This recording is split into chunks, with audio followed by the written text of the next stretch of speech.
रायगड, महाराष्ट्रासह देश विदेशातील ताज्या बातम्या पाहण्यासाठी मॅक्स इंडिया लाईव्ह चॅनलला सबस्क्राईब करा आणि बेल आयकॉन दाबायला विसरू नका.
मी मनसे पनवेल तालुका सचिव दिनेश मांडवकर. आज आपण चिपळा येथे जे पूल आहे त्या पुलाच्या संदर्भात आपण इथं आलो आहे. हे पुलाचं नवीन पुलाचं इथे काम चालू आहे, परंतु ते खूप संत गतीने चालू आहे काम. जे जुनं ब्रिज आहे पूल, त्याला शासनाने त्याची मुदत संपलेली आहे, तरीसुद्धा त्यातून लोक प्रवास करतात, जीव धोक्यात घालून ते प्रवास करतात. आज सकाळी जो पूल झाला त्याच्यामध्ये त्या जुन्या पुलाला पाणी लागलं होतं आणि नवीन ब्रिजचं काम सुद्धा संथ गतीने चालू आहे. उद्या काही मनुष्याने झाले असेल त्याला कोण जबाबदार?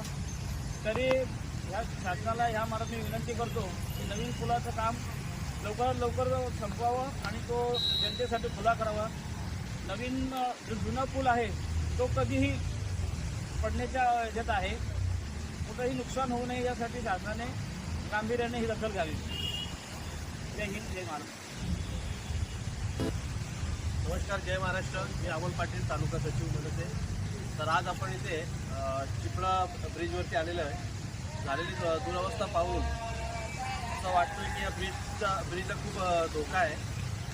तर शासनाला माझी विनंती आहे की लवकरात लवकर त्यांनी याचा विचार करून जो नवीन ब्रिज जो रखडला आहे तो त्यांनी त्वरित लवकरात लवकर त्याचं काम म्हणजे जोरात करून तो पूर्णपणे करावा अशी मला आपणास विनंती आहे. पाण्याचा लोड गेला, त्याच्यामुळे जनजीवन विस्कळीत झालेलं आहे. पाणी कसा आला त्याचा पाठपुरावा आमचे साहेब घेतात आणि पुढचं आपले. जय महाराष्ट्र. मी मनसे शाखा उपाध्यक्ष सुकापूर पालीदेवत.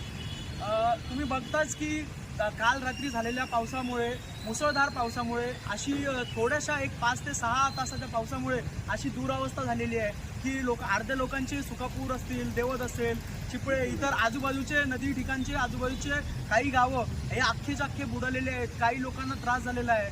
आमचं एवढंच म्हणणं आहे की जे कोणी प्रशासन याची काळजी घेतंय का? तुम्ही बघत असाल ही बाजूची